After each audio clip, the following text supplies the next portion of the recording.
There's a way to AI-proof your coaching practice in 2026 without buying another certification, without lowering your prices or learning some crazy new methodology that nobody's ever heard of. And the coaches who will dominate the next 5 years aren't the most credentialed. They're the ones doing the exact thing every coach school told them not to do. That's the difference. My name is Don Markland. I'm the co-CEO of Numi.com, and I also have my own business coaching firm, Accountability Now. And I've worked with over 1,000 coaches across multiple countries, and I've watched the coaching industry shift in really like the last 2 to 3 years, more than probably any other time. Most coaches are doing one thing on every call. They are asking open-ended questions, and they are mirroring back what the client just said, right? This is what your certification programs teach you to be so great at. They say or ask things like, what I hear you saying is, and how does that make you feel? Or what would your best self do in this environment, right? That whole script, every question, every reflection, every neutral, judgment-free pause that you are so trained to do is exactly what AI does best. There are numerous AI coaching bots out there: Wiza, Wobot, Renico, BetterUps, Grow, Pi, Amy, right? All these, and they all run circles around the average coach that is only using that question and reflect back mode. In a randomized controlled trial, this was published in 2025, BetterUp's own AI coach, which they call Grow, it outperformed ChatGPT by a factor of 7 on building habits, reducing stress, even helping managers feel more effective. That's BetterUp's AI versus another AI. Never mind versus the average human coach charging $300 a session. If your client could get the same questions, the same reflections, and the same, I hear you, this is a safe space, energy from a $20 app at 2 in the morning, why are they paying you $500 a month? And I get it. Every coaching school on the planet trained you to stay neutral, ask questions, and let the client discover the answer themselves. There's huge value to that. And that's really the model. But in 2026 and beyond, that model is a death sentence. What I'm about to walk you through is what I teach the coaches inside Numi.com and all over the world. And it's the framework I use to help build my own multi-7-figure coaching practice.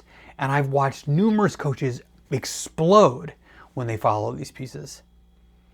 And I'm going to teach it to you. What this model is, you'll learn what the hybrid coach actually is, why every certification body is wrong about keeping it pure, and the 3 hats you need to wear on every call to stay irreplaceable. That's what it's all about. Now, let's first start with what is the hybrid coach. It's a coach who refuses to pick a single role with their client. On every call, they wear multiple hats: mentor, advisor, and coach. And they switch between them based on what the client actually needs on that call or in that moment. I want you to think of it like a personal trainer at the gym. A great trainer doesn't say, I'm only allowed to ask you Socratic questions about your relationship with the leg press. They demonstrate the form. They tell you when your knees are caving in.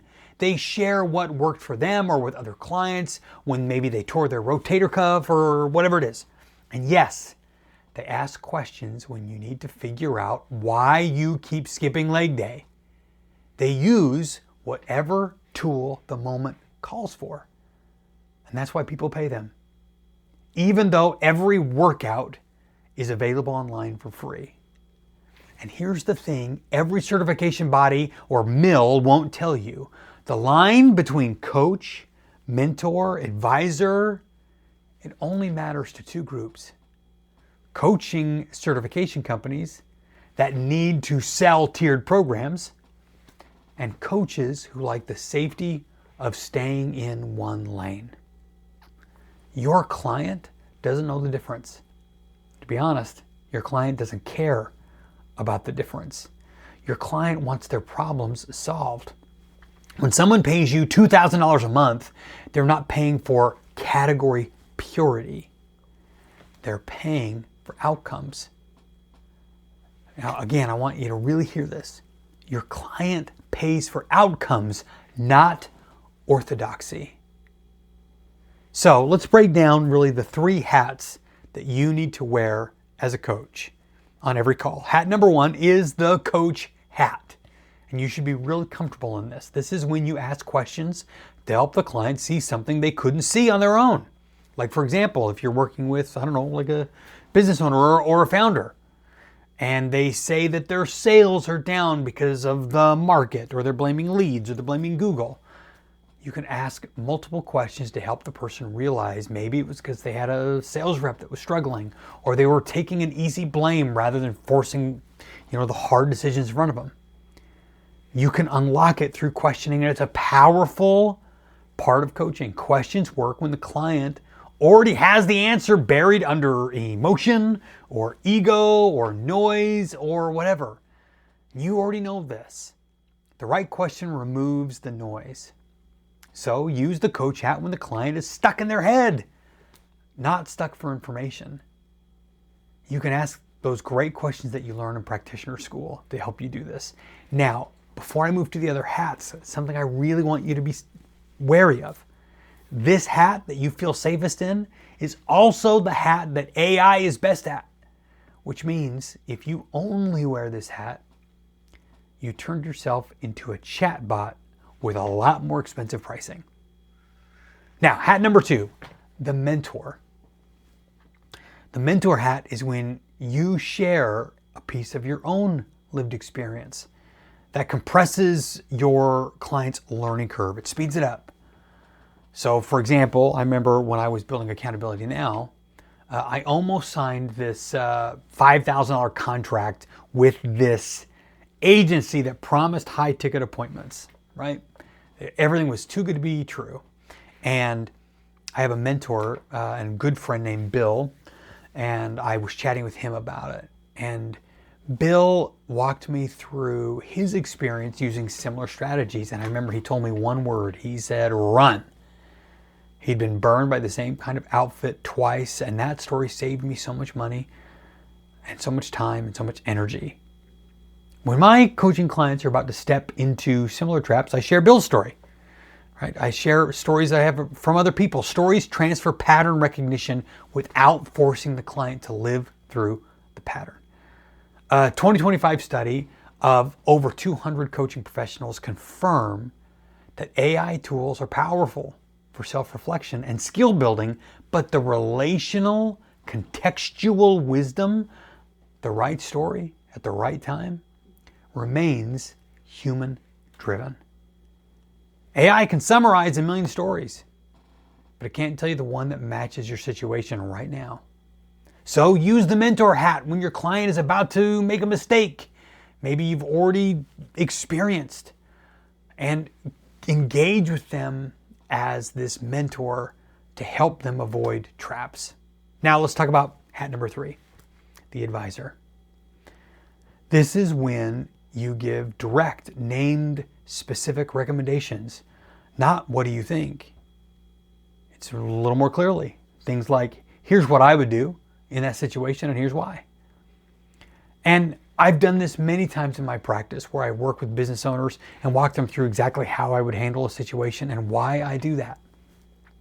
And you know the difference here. And most recently, BetterUp, they studied hybrid coaching and found 51% of employees preferred a hybrid model rather than just somebody who's pure coaching or even just AI alone.